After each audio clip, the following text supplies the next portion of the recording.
Hi guys, Assalamualaikum warahmatullahi wabarakatuh. My name is Valeria. I'm from Muhammadiyah University Sidoarjo. Today I would like to explain about the oral communication. The first from the oral communication, search in the brown book. The first is conventional discourse.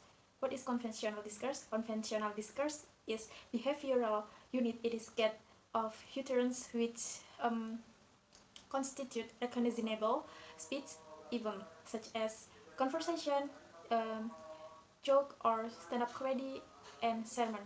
What is sermon? Sermon is like ceramah. I think it's ceramah atau khutbah. And the second, teaching pronunciation. Pronunciation is involves for more than individual sounds, word stress, intonation, and word linking all influence the sound of spoken English. Apa sih yang dimaksud teaching pronunciation? Teaching pronunciation itu aku rasa gini ya, cara mengajar guru ke siswanya, especially di speaking skills-nya, bagaimana guru tersebut memberitahu atau mencontohkan atau memberi informasi bagaimana cara mengucapkan kata bahasa Inggris dengan baik dan benar, ataupun memberikan contoh bagaimana seorang guru atau seorang dosen lecture untuk memberi contoh bagaimana kalau berbicara bahasa Inggris dengan intonasi yang tepat, juga dengan pelafalan yang benar dan sesuai. Pronunciation ini kayak berkesinambungan gitu dengan fonologi, karena kita belajar fonologi di semester 4 ini saling berhubungan dengan mata kuliah pronunciation yang telah kita pelajari dulu. Yang ketiga, and the third, accuracy and fluency. What is accuracy and fluency? Dimana accuracy and fluency ini ada beberapa orang, atau saya pernah menjumpai beberapa teman saya yang bilang fluency itu lebih penting dulu, it is very important daripada accuracy dulu. Jadi fluency itu kayak kelancaran kita dalam berbicara bahasa Inggris dengan lancar. Terus yang accuracy itu bagaimana kita berbicara bahasa Inggris dengan grammar yang tepat, dan yang kita ajak lawan bicara itu mengerti apa yang kita maksudkan, dan mereka juga tahu apa yang akan mereka ucapkan atau apa yang akan mereka kayak kasih feedback gitu ke kita. Jadi accuracy and fluency, it is two things that very important to we have. Karena accuracy and fluency ini bukan salah satu yang harus ditonjolkan gitu. Jadi accuracy and fluency, it is very important dan harus kita capai bersama-sama. Jadi kita dapat latihan ngomong bahasa Inggris, speaking English dengan baik dan benar. Juga kita harus tetap belajar grammarnya, atau kayak susunan kata gitu, mungkin bahasa yang lebih gampang diterima teman-teman. And the fourth, affective factors. What is affective factors? It is emotional which influence learning. They have to effect positive and negative. Jadi setiap affective factors itu membawa dua dampak atau dua efek. Yang pertama negatif atau positif. Kadang gini ya, ada seorang murid atau seorang siswa yang kurang pede dalam berbicara bahasa Inggris. Padahal yang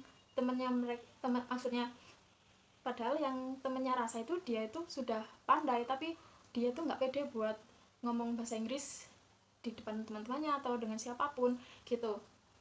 Ataupun kita bisa ngasih ini ya, kayak solusinya itu, misalnya kita punya siswa and we meet, kita harus mempertemukan siswa yang pandai berbicara bahasa Inggris atau speaking English fluently dengan temannya yang yang mohon maaf kurang lancar untuk berbicara bahasa Inggris. Jadi mereka tuh kayak dipertemukan. Nah, tugasnya kita itu kayak jadi penengah gitu loh. Maksudnya penengah itu kita harus bisa mengawasi ketika kita kasih tugas ke mereka untuk berbicara bahasa Inggris atau latihan, hanya sekedar latihan gitu. Kita tuh jadi penengahnya. Terus kalau ada salah kata atau pengucapan atau pronunciation yang salah, kita tuh bisa membenarkan gitu loh. Ataupun kita bisa ngasih mancing-mancing, kita tuh kayak memberi clue agar siswa yang kurang pandai berbicara bahasa Inggris dapat mengerti yang kita maksud, langsung catch and match gitu loh. And the fifth and the last, interaction effect. Interaction effect occur when the effect of one variable depends the value of another variable. Misalnya nih, ketika ada yang yang belum fluent, terus ya kayak yang tadi effective factors tadi dipertemukan, terus mereka tuh bisa sharing tentang tentang speaking English skills gitu. Jadi mereka tuh biar saling share atau saling bertukar informasi. Dan saya akan menjelaskan and I will explain the second subtopic, yaitu types of spoken language. Spoken language dibagi menjadi dua, ada monolog and dialogue. Monolog is when one speaker uses spoken language for any length of time, such as speech, lecturer, MC, and broadcasting. Yang saya maksud lecturers ini itu ya, kayak seorang dosen, seorang guru menjelaskan sebuah materi kepada siswa-siswanya. Dan monolog ini juga dibagi menjadi dua lagi, yaitu planned and unplanned. Yang planned itu terdapat sebuah pengulangan ide atau gagasan gitu ya pada pidato or speech, dan di situ audiensnya tuh bakalan nerima apa yang mereka dengarkan agar mereka tuh dapat poinnya gitu loh. Jadi kenapa sih kok harus ada pengulangan ide di pidato or speech gitu ya? Karena mereka itu biar dapat poinnya gitu loh dari sebuah speech tersebut. Dan plan ini maksudnya tertata gitu ya, tersesuaikan, dirancang, dirinci.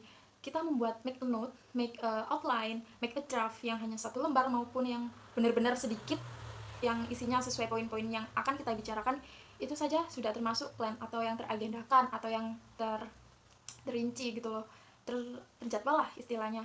Terus kita tuh tidak boleh, we cannot speak out of the topic gitu loh. Kita nggak boleh ngomongin apa yang di luar topik pembicaraan kita.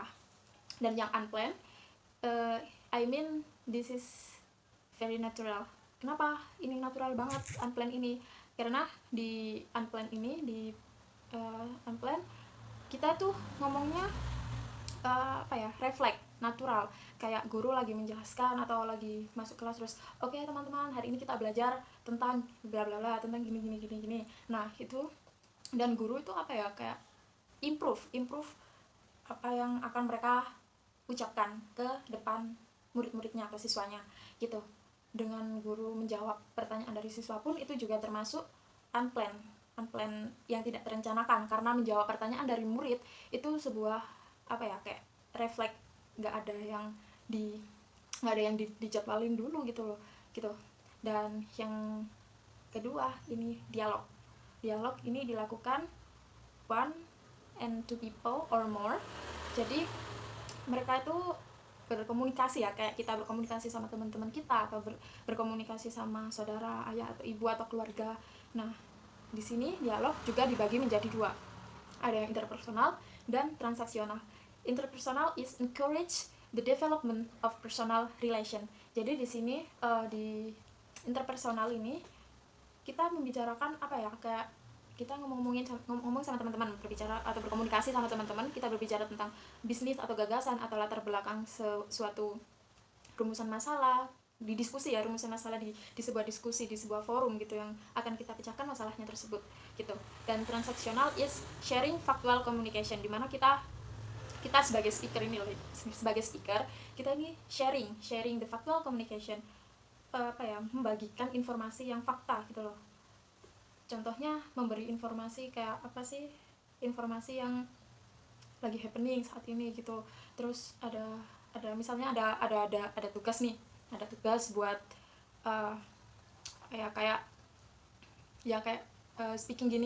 speaking itu menurut expert itu gini, menurut expert ini gini, kayak saling bertukar informasi gitu loh.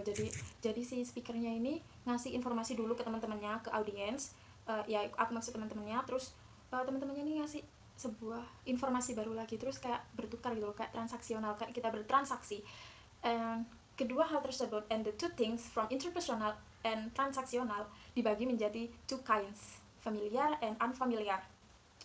Familiar di sini bagaimana kita berbicara dengan seseorang yang sudah saling kita kenal ya, kita sudah kenal, lalu kita membicarakan sebuah asumsi atau or hidden meaning that bring in the discussion. Jadi kita ngomongin asumsi kita dengan orang yang kita kenal di sebuah diskusi kita. And unfamiliar itu maksudnya bagaimana kita berkomunikasi, bagaimana kita berbicara dengan dua orang atau yang bisa kita sebut kita nggak saling kenal dulu nih, kita bukan orang yang dekat atau belum orang yang kita kenal gitu ngomongnya. Jadi misalnya kayak kita bertemu dengan orang baru terus kita ngomongin, nah di situ kita berupaya untuk berupaya untuk menyediakan informasi yang eksplisit untuk menghindari kebingungan gitu. I think it's enough for my explain. Thank you.